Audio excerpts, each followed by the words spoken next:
Mr. Cox with Supercharged Science and Animal Videos, bringing another video to you today from a science lab on measuring mass. And I want to talk a little bit about mass versus weight. Mass is the amount of matter in an object. Gravity doesn't affect that as far as how much mass is there. Weight, that we use a lot outside of the science terminology, is actually the effect of gravity on mass. So your weight varies. So you might use a scale at home, but if you go whatever your weight is at home or at the doctor, and you go, now I know a lot of people swear that the doctor scales read higher, but that's a figment of our imagination. So if you, whatever your weight is, if you go to the moon, your weight's going to be only about 1/6 of what it is on Earth. If you go, because it's gravity, there's only about 1/6 of the gravity on the moon as on the Earth. If you go to Mars, it's about 1/3 approximately of that of Earth. So your mass is going to be about 1/3 of that on Earth. Now, if you're in free fall, in orbit around the Earth, or if you're in deep space where there's hardly any gravity, negligible amounts, you're going to find that your weight is 0, even though you have the same amount of mass as you always do. This is a scale. Notice, I'm going to zoom in here. This says a dietary scale. And we want to see what it measures in. Its capacity is 500 grams. So here you can see the 150s, 10s, and then the little bitty hash marks in between would be 1, 2, 3, 4, 5, 6, 7, 8, 9, 10. So 1 grams. A lot of times you'll find these in pounds. We use grams almost exclusively in science, unless we're just doing a comparison or something. Now notice I noticed the needle's just ever so slightly off here. So what I would do is I would take this little calibration knob and turn it gently. You don't want a big hard turns on it. Just gently, oops, now, there. And get it to 0. Lock it in there. Now, if I want to find how accurate the scale is, I would use a calibration set. These are known masses. And this one is 500. So I'm going to put a 500 gram mass on it. Notice here, of course, we're at capacity, it only does 500 grams, but it's reading 512, maybe 512 and a half or 513 grams. So it's off by about 12 to 13 grams. We could check it through a wider range. Let's do a 200 gram to see how it reads. So you're getting about the same thing, a little less. It's reading about 210 grams, so it's off about 10 grams, the mid-range. Now, if I wanted to find actual mass in a more accurate scientific way, I would use a balance. Notice these are balances and not scales. We use those terms in our day-to-day talk interchangeably a lot of times, but they're not really. This is a scale, this is a balance, and this is a triple beam balance, which we'll be talking about in a minute. There are different companies that make these, so I'm not trying to diss any particular ones, but this brand is very good. This is a brand that I use a lot. Here, see, the calibration set is the same company. The triple beam balance is the same company.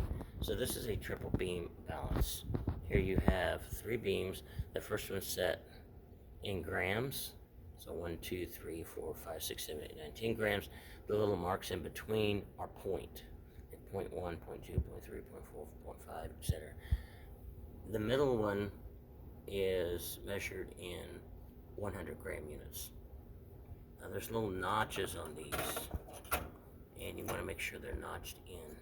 It doesn't read accurately if you stick it somewhere in between and just try to guess it. the back rail or beam is measured in tens. So you want to make sure this is zeroed here.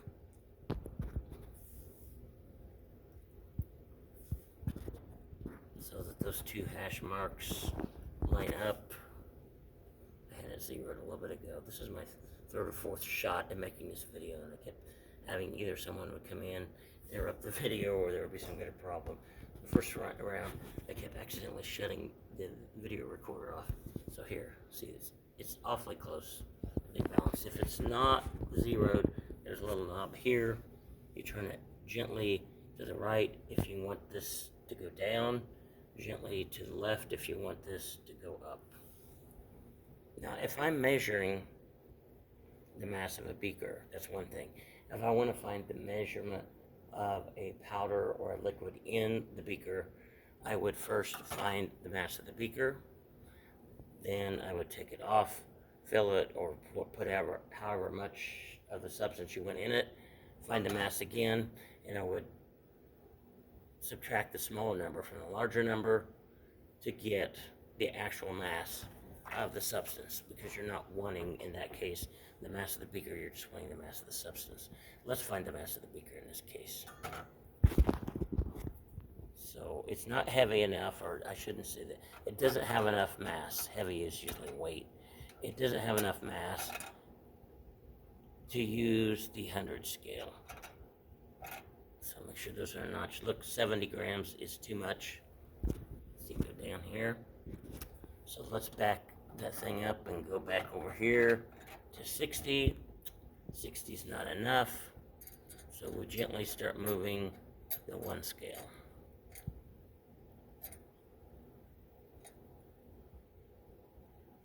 When it starts slowly moving like that, or quickly moving, you want to get it down to where it's slowly moving. You know that you're getting close. So just ever so slightly move this little mass marker.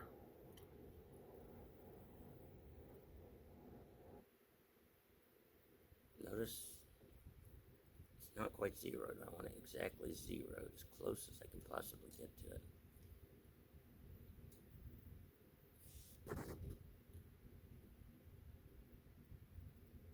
Once it's zeroed out, I'll read the mass. So the way I would do this, since we don't have any hundreds that we're using here, it would be 60 grams plus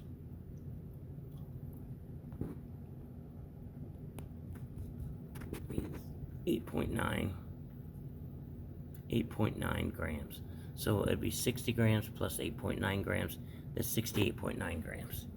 And make sure you move all these back to the side, to the left side, before you do anything else, before you make any more measurements, and make sure that it is zeroed out again.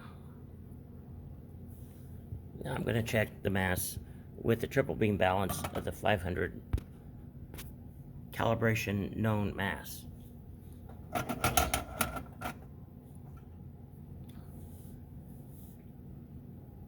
Now this is why in science, because we're wanting as exact as we can get, as close to reality as we can get, that we use the triple beam balance, or you can use the electronic balance, because this one is going to zero out much closer to 500 exactly than did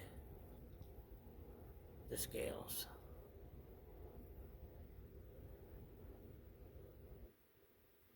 Okay, so 500 grams, I'm reading it here, so it is accurate.